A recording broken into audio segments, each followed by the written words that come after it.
I'm drinking the juice. Okay. I'm drinking the juice. You know what? Every single time Benjamin Sesko's name has been mentioned on this podcast, I've been hesitant. Let's not get ahead of ourselves. We mentioned it in our one signing for every club. I Yep. said, crazy signing would be Sesko, but do we get him? No. I still can't even believe that we're in the conversation. And there's still a part of me that doesn't think it happens. Mm-hmm. But now I'm starting to drink the juice. I'm starting to watch the comps.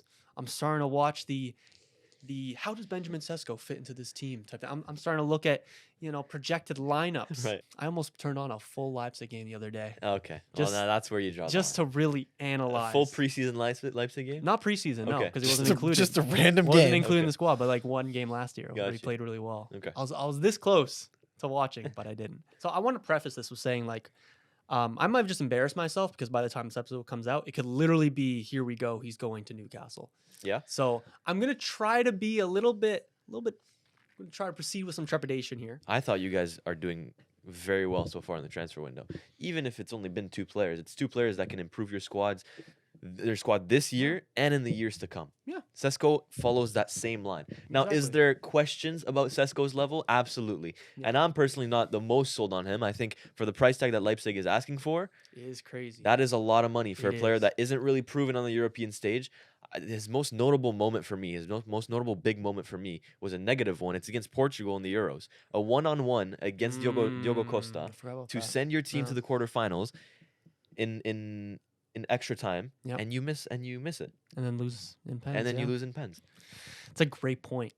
Yeah, he's very raw, very young. Yes. Very, I don't want to say unproven on the biggest level because Leipzig in the Bundesliga is a high level, but Yes, but I but mean, I think it was 65 plus 5 Newcastle offered and that got rejected. and that got rejected. Yeah, So you're gonna have to pay upwards of like 75 Yeah, million euros it's for ridiculous. Benjamin Sesko. a even lot when of he was money. linked to Arsenal, that was the price tag that was Yeah. mentioned. It was what 80 mil, 90 mil. I think it was Yeah. I think it was like a little bit higher, but like it's ridiculous. it is ridiculous. They ridiculous. want a sell-on clause as well. That's insane.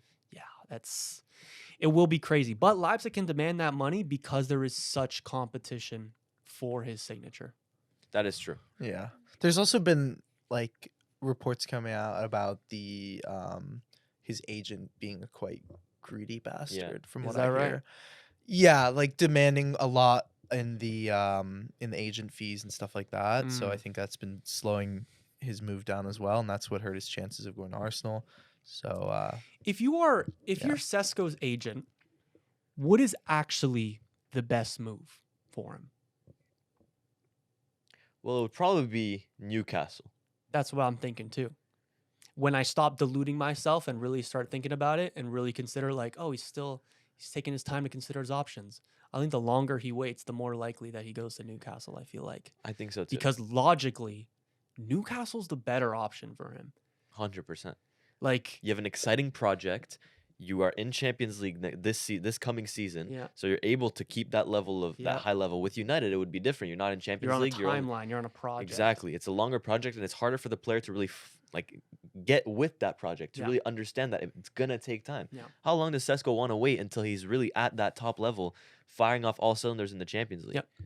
But is he also looking at United's business this summer and Newcastle's business this summer and going like, you know what? I'm actually like, if you kind of think more towards the future instead of just league position last season, United actually may look like they're showing more promise for the next years to come. In terms of transfer window, yes, and there definitely is that side to the story for Yeah. sure. Because Newcastle have not been running their shit very well. Not at all. Especially this season. Ever since they've had like this new leadership kind of taking care of transfers, I've Mhm. not been a big fan of their recruitment. Me neither. But yeah, I mean, it depends, right? If they sell Isak, they're gonna have a lot of money to play with. They're gonna be able to sell Sesko and probably another big name too. Yeah. yeah, You know that it's just the rules holding them back, not their actual bank account. right. You know, with United, we have our CEO Omar Barada talking about Project 2028. hmm It'll be like our 150th anniversary. Okay. And basically, like, that's our target, to be challenging for the league in 2028. And if that's our timeline, I think Sesko fits that perfectly. Yeah. So It's I think literally that's the kind of shit that they're telling him. It is literally just up to, does he want to be a part of that project and wait until 2028 to challenge for something big? Yeah. You're right. Yeah. He'll be what, 25? in 3 years. Yeah. Prime. Yeah. But I mean, he's a international footballer who's worth a lot of money. How likely do you think it is he will want to wait, right? Well, yeah, that is true as well. I mean, he's an international footballer for Slovenia. I mean, and it's not like Yeah. his place in the national team is really in jeopardy Yeah. here. Yeah. But I think somebody with his mentality is just gonna wanna win. Yeah, Are you of gonna win course. going to Newcastle right now? What does that look like in a couple of years? Or do you trust United's project that in 2028, sure, maybe you're gonna suffer a little bit more at the start, but are they gonna be in a better position in a couple of years? I don't know. I really don't know. I'm also really unsure if he is worth I- 75 Yeah, the million. I don't- price. I don't the think- price yeah. tag is putting me off a lot. Yeah. Yeah. I mean, that's almost the same we paid for Hoyland. I do When you think think he has a about it, better it's not- that's profile than Hoyland. I don't know. We could have been saying the same thing a few years ago when Hoyland came to Manchester. It's like, oh, I like the look of his. He looks good. The cut But- of his jib. Yeah, the cut of his jib. I was gonna say that, but I don't know. It is a sticky one. Like It is. it's not that I don't want to see. It's not that I want to see him do well because he will be playing for United or Newcastle. Yeah. But I don't know. I feel like it can go either way. It could be like that thing like with Rory Jennings where he's like, oh, Holland will flop.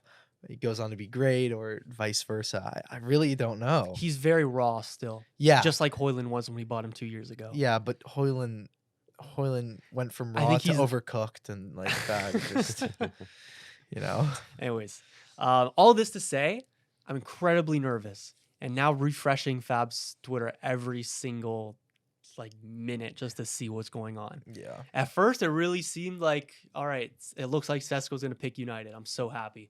Then it was he's still weighing his options. Then it was, I think there was a Slovenian report 2 days ago that he'd actually picked Newcastle. Oh my god. And I think that might be a little bit wide of the mark. But again, the more time this goes, the more I'm starting to think oh God. Oh 100%. God. The United aura is not selling this guy right away like it should. Mhm. Yeah. We might have an issue here. I just really hope that our project is selling him, just like it did for Cunha and Burma. Let's move on off of Benjamin Sesko, because we're probably gonna have to talk about him a lot in the coming weeks. Oh yeah.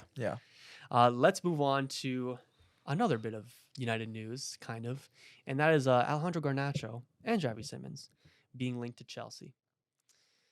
Garnacho.